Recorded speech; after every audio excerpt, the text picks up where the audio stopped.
The Entrepreneur's Library, Episode 5. Welcome to the Entrepreneur's Library, the only book-centric podcast that reviews all the top-selling business books and shares authors' perspective firsthand.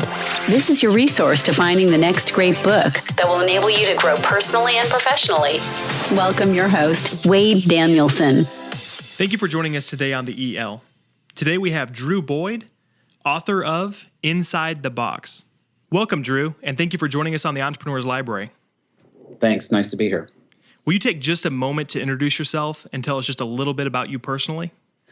Yeah, I'd be happy to. I'm a professor at the University of Cincinnati, but truth is I'm what I call a faux academic. I'm really a corporate guy.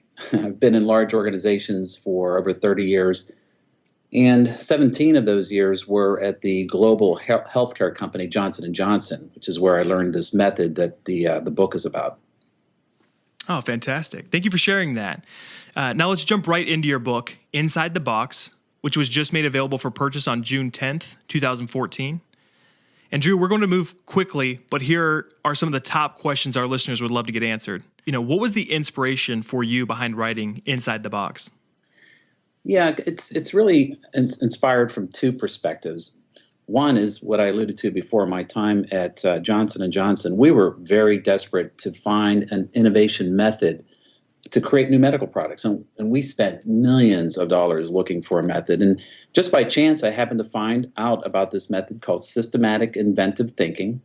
And we realized immediately that it was special, that it worked very well. And I continue to practice it really for the last 12 years. In fact, I'm probably the most experienced corporate practitioner of the method. And then a few years later, I met my co-author, Dr. Jacob Goldenberg. It's his research that this method is based on. And he and I became good friends and just started teaching together and working together. And that's when he popped the question, do you want to write a book together? And without even thinking about it, I said yes, not realizing I was signing my life away for the next 2 to 3 years. But that's the perspective of Jacob, who's more of what we call the scientific. He's more like the lab rat, and Drew, the corporate guy. I'm more the street rat. And the two together, I think, work well in this book to give both of those perspectives. Excellent. What would you say makes your book different from others regarding a similar topic? Well, there are a lot of innovation books out there, believe me, and they come out all the time. It is true, though, that our book is the only book that details the method called systematic inventive thinking, and it's really a book about the how of innovation. Most of the books you deal with today on this topic are more about the why, or about how you execute innovation and things like that. Very few, if any, really deal with the how, and that's what companies want to know. Tell us how to do it. And so we wrote the book with this intent, to give people essentially a way to understand creativity, understand the method, the cognitive tools of how you use your brain in a different way to produce novel ideas you weren't likely to have produced without the method. Okay, excellent. All right, now this is my favorite part of the interview, and that's where we take a deep dive into your book. I'm not going to interrupt you at all. I really want you to just take us, this future reader through your book before we get a chance to get our hands on the actual book itself. Yeah, great. Well, the book starts with an introduction, like a lot of books, but this introduction is not just a sort of a brief intro. It's really an introduction to the method. And so it's essential that readers read the introduction, because that's where we introduce sort of the genesis of it, where it comes from, it's sort of its legitimacy, this idea of patterns and how innovation can be thought of as a series of patterns that regulate the mind and channel the ideation process. And it's in the introduction that we make this case, a very compelling case of how patterns can boost your creative output. We also introduce the story of how I met Jacob and why we decided to write the book, and what we think this book is for. We give some examples of how it's been used in the last 15 years or so. And so it really does set the stage for the whole book. Then in chapter 1, we dive into one of the most important principles. The method, SIT, is essentially 5 techniques and a set of principles. And this chapter 1 covers perhaps the most important one. It's called the closed world principle. And we titled the chapter, Creativity Hides Inside the Box. Because what the closed world is, the closed world is this imaginary boundary around where your product or service is being used. And the closed world principle says this, that the farther away you have to go to import a solution to your problem, the less creative it's going to be. In other words, to be creative, the most creative solutions are right under your nose, so to speak.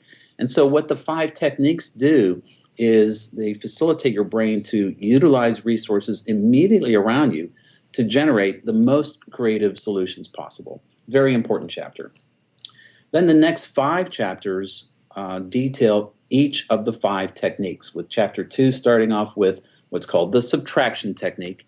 Many innovative products have had a core essential element removed initially in a way that seemed absurd or crazy. And we go through and detail many stories and many examples of how the technique has been used, as well as the existence of the pattern in other products. And then we finish the chapter with a specific list of steps that you follow to use the subtraction technique, and then finally common pitfalls. We want people to avoid the routine mistakes that sometimes happen when using the technique. We want them to use the technique perfectly, and that's how each of the chapters are structured. Chapter 3 is the division technique. Many innovative products have taken the product or a component of it and divided it and then rearranged it back into the product or the system, once again in a way that was counterintuitive. And once again, this chapter tells some very nice stories about the prevalence of this particular pattern and the many products and services that the division technique can produce. Chapter 4 is called it's about the multiplication technique. The chapter title is Be Fruitful and Multiply. Many innovative products have taken a component, created a copy of it, but then changed the component in some counterintuitive, non-obvious way. And this pattern is very unique. This technique is unique. And we tell stories of things like the tsetse fly and how one eradicates tsetse flies. The way you do it, you make a copy of the male tsetse fly, but you lightly eradicate them to sterilize them so that when they go back out into the population, they're sterilized, they're getting with females that then aren't able to produce offspring, and eventually the whole population of tsetse flies dies out. And it's stories like that I think our readers have really come to enjoy, these wide variety of stories across many industries and many parts of life. The 5th chapter is called New Tricks for Old Dogs. It's about the task unification technique. Many innovative products have taken a component of the product and then assigned it an additional job, something it wasn't intended to do. And this technique, like the others, produces some amazing innovations. We tell the story of somewhat of a urban legend story, but we still think it's appropriate, of Thomas Edison. In one of his beautiful homes, he had a large gate that you had to open and close, but it was very difficult to push open and very difficult to close. And it just seemed odd that a guy like Thomas Edison would have a gate that didn't seem to be working well. And it turns out that he had attached a pump to the gate so that every time his guests opened or closed the gate, they were pumping fresh water into his plumbing system. And it's a classic case of the closed world environment using a resource, again, right under your nose for this highly innovative purpose. It's a great story, one of many in that chapter. Chapter 6 is about the 5th and final technique. The title of the chapter is Clever Correlations, the Attribute Dependency Technique.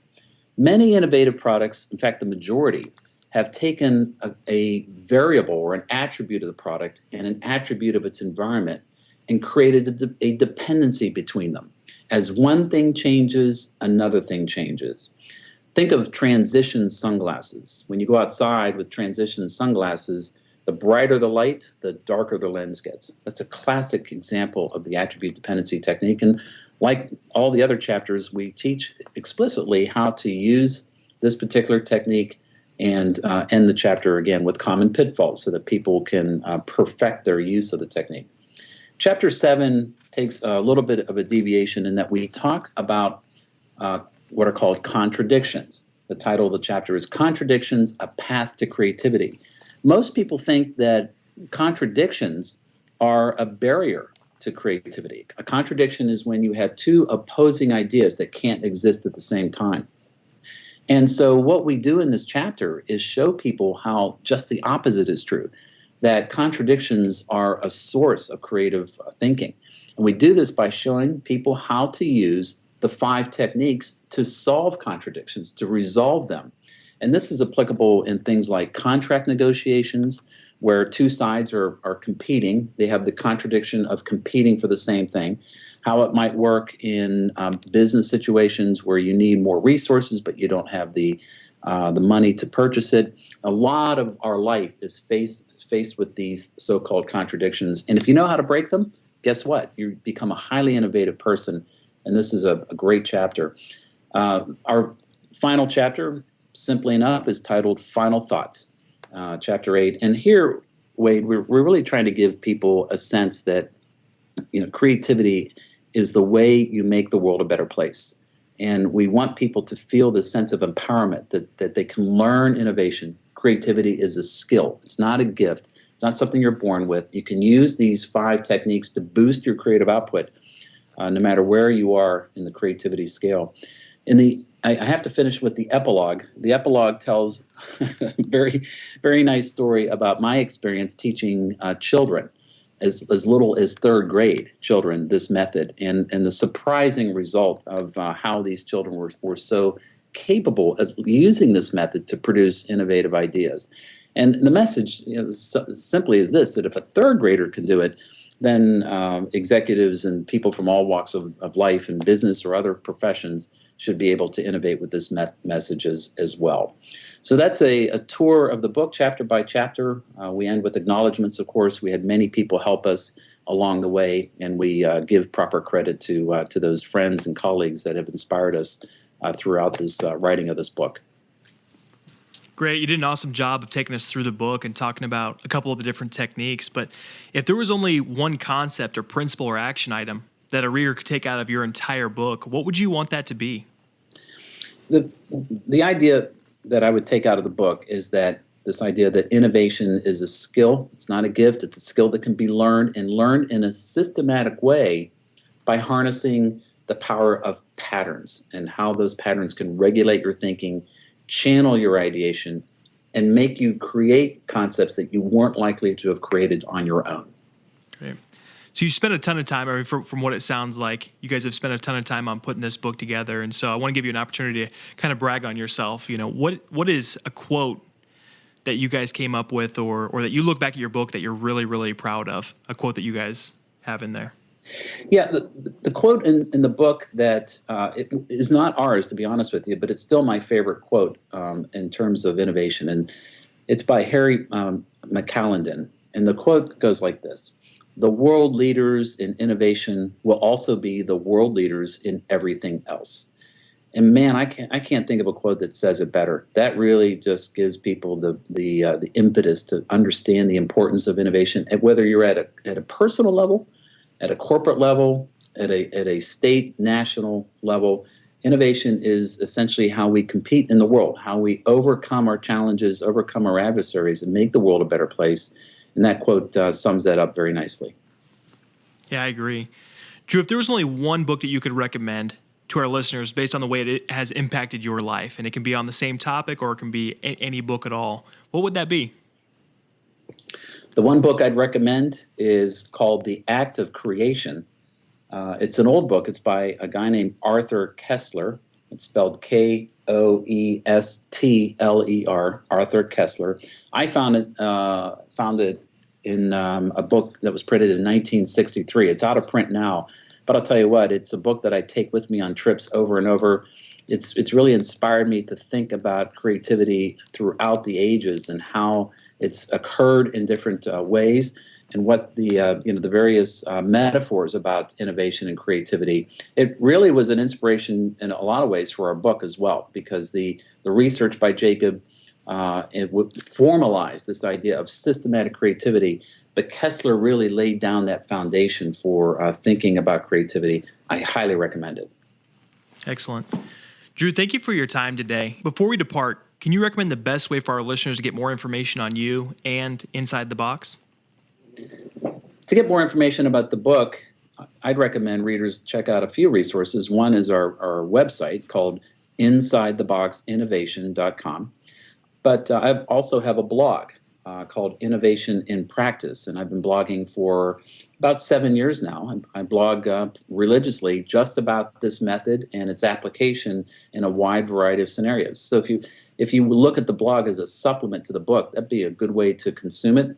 And it's also linked very closely to my other resources. For example, Twitter. I tweet frequently, and I have a Pinterest site, Pinterest at Drew Boyd, Pinterest/Drew Boyd. And if you'll go to my Pinterest site, Wade, what you'll find is I have a board for each of the 5 techniques in this method. And those boards contain examples of products and services that epitomize that particular technique. So it's a great way for people to reinforce their understanding of the method and really get a sense of how it's so powerful to create highly innovative products.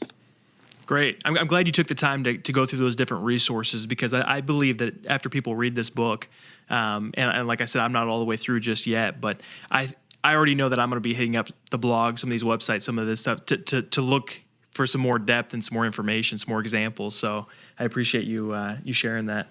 And again, thanks again for being on the show. I can't wait to, I say this to almost everybody, but if I love their book, and that's that I'm hope that we get to talk again here in the future. Maybe there'll be an updated edition. Stay in touch. Sincere about that. I'm happy to take calls or take emails anytime if you ever have questions, or I can be of any help to you. Excellent. Thank you so much, Drew. I appreciate your time. Thanks. Bye-bye. Thanks again for listening in today. If you would like to get your hands on Inside the Box or any of the other resources mentioned by Drew Boyd, just look at the show notes at theelpodcast.com. Looking for your next book idea? Head over to theelpodcast.com, where Wade shares his amazing resource, the top 10 business books recommended by over 500 entrepreneurs, with you for free. That's theelpodcast.com. Till the next time, keep it on the EL.